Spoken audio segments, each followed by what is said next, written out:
Welcome to the Queen of Hearts podcast. And here's the queen herself, registered dietitian Heather Klug.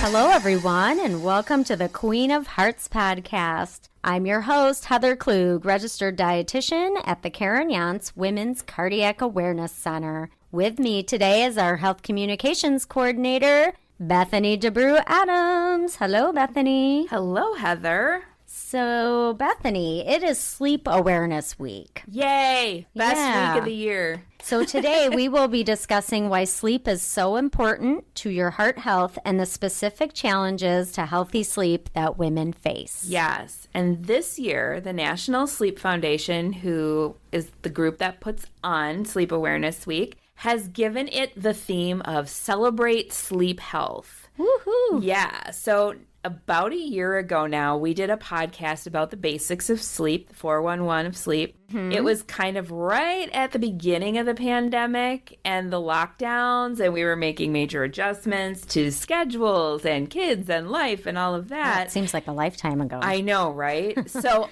I think now that we've been in this for a year or 5 or 20, whatever it feels like, we've had some time to kind of get used to it. It's a good time to check in about our sleep. So, Heather, how have you been sleeping? There's the answer right there. Have you been sleeping? No, I'm sleeping. As you all know, this is not like the category I do super awesome in. There has to be one. Yeah, I guess. It's like my one vice. Yeah. I like sleep, but I don't always get the recommended amount I should be getting. Mm-hmm. But I am a hard sleeper when I do sleep. So that's the good thing. It's probably because you're too tired. But I know. But yeah, I don't know. I go in cycles. Sometimes I'm sleeping like really well. I'm getting that 7 hours or more each night. And then I'll have weeks where I don't do quite as well. Okay. I'm usually able to make it up on the weekends a little bit more, which I know they say is a big no-no. But yeah, so that's how I'm doing. How about you, Bethany? Well, it's interesting. So I had COVID back in October. That was my acute phase. Mm-hmm. And like up until then, I think I was doing pretty well. And then I got sick and I've been dealing with long COVID since then. And it's kind of messed with my sleep because I can imagine. I have that fatigue, that really like overwhelming fatigue almost all the time. But I've discovered that fatigue and being sleepy are not the same thing. Oh. So just because I feel exhausted doesn't mean I'm going to fall asleep, like that. And I'm going to be out and I'm going to be like sleeping hard for 8 hours. Okay. No. So I feel like sometimes I sleep really well and sometimes I just don't. Okay. And even when I'm really tired, I can't get enough sleep. It feels like a constant struggle. Oh. So so I think we both need some work. Yeah. Sounds like it. So since we're going to be talking about challenges to healthy sleep, Heather, why don't you tell our listeners a little bit about what healthy sleep actually means? Well, since I don't know, we'll go according to what the National Sleep Foundation says. Good choice. They say healthy sleep begins with 2 natural internal processes that help keep our bodies on track. The first process increases our need to sleep based on how long we are awake. Okay. And the second is something I'm sure most everyone has heard of. This is what I think of. And that is our circadian rhythm. Yes. Mm-hmm. The circadian rhythm runs on a 24-hour cycle where we feel most awake during the day and sleepiest at night. And this process is strongly influenced by light. Okay. Because circadian rhythm can vary from person to person, some of us feel more alert and awake in the morning and others feel that way at night. I feel that way at night. What about you? Yeah, I do too, mostly. Yeah. Unfortunately for both of us, we feel that way at night. It's also important to mention that our circadian rhythm changes during different phases of our lives. Mm-hmm. So I'm sure this seems pretty obvious, but children have the earliest circadian timing with a need to be asleep earlier in the evening. Yeah. And then they also tend to wake up a little earlier in the morning. Oh, yeah. They're ready to go at 5 in the morning. To be like I'm a little awake. Play with me. Then in our teens and 20s, we get a little more surly, and we tend to have a later sleep schedule. We go to bed later, we wake up later, and that makes some of life in those years difficult, having to wake up early, having to go to work or go to school, and trying to go to bed early enough to get the right amount of sleep. That can be a challenge. Yeah. And then finally, as we kind of move into our golden years, we revert back to that early circadian rhythm where we're going to bed a little earlier and waking up earlier. Yeah. I find it hard to believe that I will ever keep the sleep schedule I had as a kid. I know, though, that I can always use more sleep than I seem to get. And that's pretty typical for most women, too. Most adult women need a minimum of 7 hours of sleep each night, but 1 in 3 say they don't get that recommended amount. Yeah, I believe that. I thought it would be higher, to be honest. Yeah. I thought it'd be like 2 and 3. Yeah, I could see that. We tend to look at sleep as a luxury, I think, rather than an essential time for our body to recuperate. It's something that we put on a pedestal like a vacation. Yeah. But it's really necessary. We need that recuperation time. So our sleep is made up of 2 stages. There's REM sleep, which is known as rapid eye movement, and non-REM sleep. And during those non-REM sleep stages, our heart rate slows, our blood pressure drops, and our breathing stabilizes. And these changes allow our heart to recover from all the stress and the strain and everything we do to it during our waking hours. That means that if we aren't getting enough sleep at night, we're not spending enough time in these deep non-REM stages that help our hearts, and that's where some of the problems can arise. Let's discuss some of those, Bethany. Okay, yeah. So let's start with blood pressure. During normal, healthy sleep, our blood pressure drops by about 10 to 20%. And this is a phenomenon known as nocturnal dipping, which has nothing to do with potato chips and sour cream and onion dip. Or skinny dipping. This means that poor sleep is associated with non-dipping, which, as I'm sure you figured out, means that person's blood pressure does not go down at night. Yeah. So now your blood vessels aren't getting that break from the stress that they're supposed to get when you sleep, and that causes some pretty nasty problems. Yeah, and I'm assuming this means that there's an increased risk for heart attack and stroke, right? Yep, you got it. Not to mention also kidney problems and reduced blood flow to your brain as well. So interestingly, studies have found that elevated nighttime blood pressure is even more predictive of heart problems than high blood pressure during the day. So if you aren't getting good, solid sleep at night, it is a good idea to talk to your healthcare provider so you can get checked to see if you have any sort of sleep disorders, or, you can address any problems that seem to have arisen because of this not being able to sleep well. Okay. We also know that coronary artery disease can develop due to poor sleep. Yeah. We've talked about this condition in previous podcasts, but just to recap, coronary artery disease happens when plaque builds in the arteries, hardening and narrowing them, which then reduces the ability of the heart to get enough blood and oxygen. We know that inflammation causes plaque to form, and poor sleep triggers chronic inflammation. So you can see how the dominoes fall in this circumstance. Right, yeah. It's not hard to draw that line at all. And again, we can go back to blood pressure here, because if you have high blood pressure due to poor sleep, that's going to exacerbate coronary artery disease. High blood pressure strains your arteries, and it makes them less effective at bringing blood to the heart. And as a result, you're going to get that contribution to the coronary artery disease. And with that, you're increasing your risk for heart attack. Well, perfect segue, Bethany. Thank you. Sleep deprivation also raises the risk of heart attacks. People sleeping less than 6 hours a night have a 20% higher chance of having a heart attack. That is not an insignificant number. No. So before we mentioned how non-REM sleep is important because it helps your heart slow down and recover from the day, But REM sleep, which is the deep sleep in which most of your dreams take place, involves heightened stress and activity. Your brain is doing stuff. We need both of these in order to achieve a healthy night of sleep. And when we aren't getting enough sleep, the balance of these stages can be thrown way off, which increases your heart attack risk. And this also holds true for interrupted sleep as well. So, it's not just not being able to fall asleep or whatever. It's if you keep getting woken up in the middle of the night. Because both heart rate and blood pressure can spike when you wake. Frequent sleep disruptions can cause cardiac stress and might even trigger a heart attack. The final problem that poor sleep can contribute to is heart rate issues.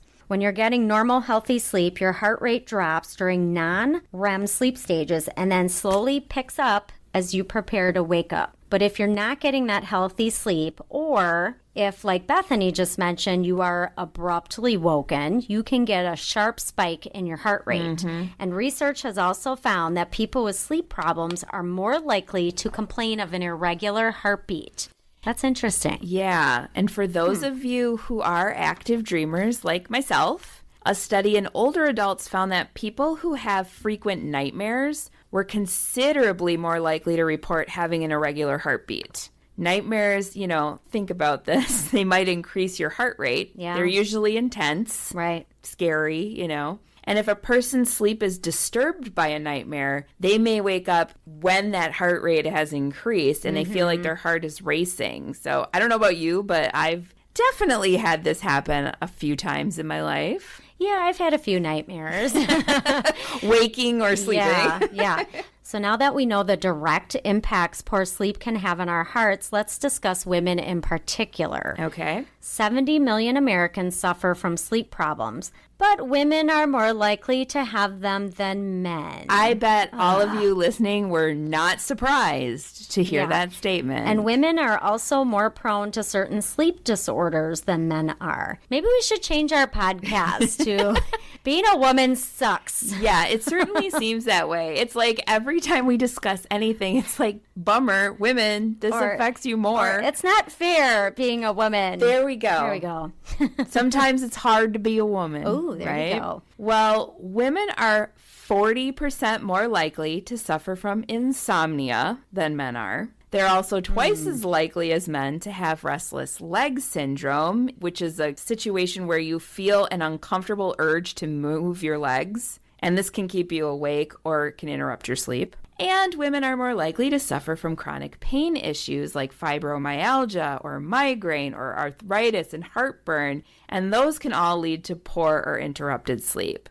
I've had troubles with all three of these issues, the insomnia, the restless legs, the chronic pain at different points in my life. And they're no fun because, they just make sleeping that much more difficult. Yeah, they don't sound fun at all. Well, here's a statistic that I found very interesting. You know, I like statistics. I know you do. A study conducted in 2013 found that women sleep about 11 minutes longer a night than men. Which surprises me a little bit. Yeah. But despite getting more sleep overall, researchers found that women's sleep is of a poorer quality than men's. Okay, that part doesn't surprise me. No, that doesn't. Obviously, the issues you just mentioned are going to mess with women's sleep. But I can think of other situations as well. And being a mom of two, my first thought goes to pregnancy and then parenting, newborns and children. Right. So did you deal with sleep issues when you were going through that phase of your life? Oh, yeah.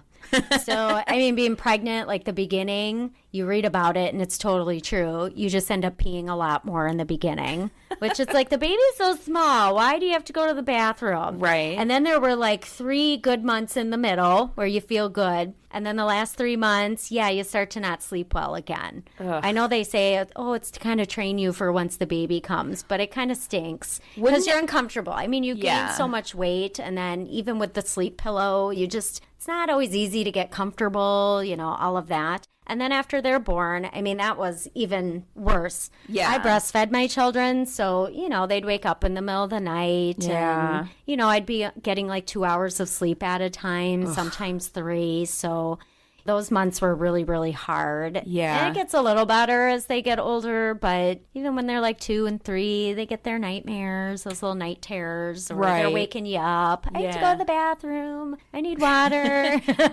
Mommy. I'm in a good place now, though. My kids don't really wake up a whole lot. So it's on me now to get the sleep. It's not because of them. You have nobody but yourself. Although to blame, the dogs sometimes get in the way. Oh, yeah. They do move around in the bed. Yeah. My dog, well, he's elderly, so sometimes he wakes up and I'd rather have him wake me up and tell me he needs to go out than to take care of the business himself inside the house. Yeah. So it's interesting that you said that third trimester is supposed to be training your body for the baby. You'd think, if your body wanted to be nice about it, it should do that during the second trimester so that during the third trimester you can get all of your sleep in. Right. For when the baby comes. Before your life changes dramatically. Exactly. Well, if it makes you feel any better, you're not alone. Mm-hmm. Women experience sleep issues during pregnancy at a pretty high rate, particularly, like you mentioned, in the third trimester, when symptoms of restless leg syndrome, incontinence, pain, and just overall discomfort are high. And naturally, that can continue into the postpartum phase when your hormones drop. So you're dealing with that already. And then, along with a newborn who needs your attention at very inconvenient times. Even if you have a supportive partner, let's be real. I mean, a crying baby wakes everybody, even if you're not the person who's getting up and taking care of the situation. I used to be a nanny, and I remember putting him down for a nap, and man alive, I could be sound asleep on the couch. And the minute that boy woke up, the whole neighborhood knew about it. Oh, yeah, that is so true. I mean, even now, I'm kind of a little bit of a lighter sleeper compared to before, just because I think I'm just attuned now that I'm a mom. Like, something could happen. Yeah. I think that you have to be that way until they're off at college. Maybe. And then you worry about other things. But anyway, and obviously women's hormones aren't just a factor during pregnancy and afterward. Gender differences in sleep quality start to become apparent during puberty when hormones are beginning to ramp up, right? So anytime that women are having hormone fluctuations, whether it's during our menstrual cycle, pregnancy, or menopause, sleep can start going a little haywire. Boy, can it. I know that I have insomnia issues usually about 2 or 3 days before my period. No matter how tired I am, I'll lay down. My body's like, nope, we're going to be awake tonight. We're feeling good. Let's get up and do stuff, which drives me insane. Interesting. I've talked about my sleep issues before, so it makes me feel a little better to know that there are these biological differences between men and women. Yeah. It's not just the hormone part, but women take longer than men to fall asleep generally. And then they spend more time in slow wave deep sleep than men do. And older women also report more sleepiness than men, and they sleep 20 minutes less per night on average than men do. Fun facts all around. Well, now that we know what women are up against and how poor sleep can impact the heart, what can we do about it? What does the National Sleep Foundation recommend, Bethany? She's asking me this even though she doesn't want to hear the answer. Well, I know what one of them's going to be. She knows that she's not going to agree with this. So the National Sleep Foundation has come up with a handy acronym, and it's an easy one to remember too. It's SLEEP. Oh, I love that. Right? It works really easy. nicely. So here's what they mean then when they say to make time for sleep. Sleep, it means structure. So they want you to establish a regular routine. That's the part she doesn't like. Oh, that's the part I suck at. They want you to set times for going to sleep and waking up, and keep or return to structured activities in your days, especially if your schedule has changed. So as things start happening where we're opening up more, vaccines are being given, kids are maybe going back to in-person school, going back to the office, you're going to have to adapt. Yeah. The second one is light. spend time in natural light. Whether you're outside or indoors near a nice big window, bright light helps you feel more alert. And it also kind of helps keep your body regulated, your hormones regulated, which is going to help you sleep better. They recommend to avoid napping except for young children. I think... Boo. I know. Not that I nap a lot, but...